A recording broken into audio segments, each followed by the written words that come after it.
In general, cases involving abuse are some of the most difficult cases that we handle in the family law system. I have been shocked throughout my career to find the way the court views a lot of these cases is not really the way we as mothers would expect them to be handled. Let's take physical abuse, for example, specifically physical abuse of the mother.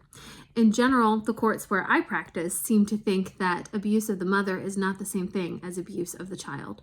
So even if we have oodles and oodles and oodles of proof that dad has physically abused mom, including hospital records or police records, even criminal convictions for domestic assault, that's different than the dad being abusive towards the child. So in a lot of those cases, dads can still get parenting time, which I know that boggles the mind, but the court looks at different acts of abuse as different line items. So just because someone is hardwired to beat their wife, that doesn't mean they'll beat their child. Just because maybe they've abused a stepchild doesn't mean they'd abuse a biological child.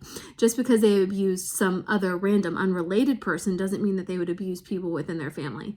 It doesn't make sense. And maybe it's different in other court systems, but that's what I found is the general prevailing thought about abuse in the courts in Virginia where I practice. And it's insanity.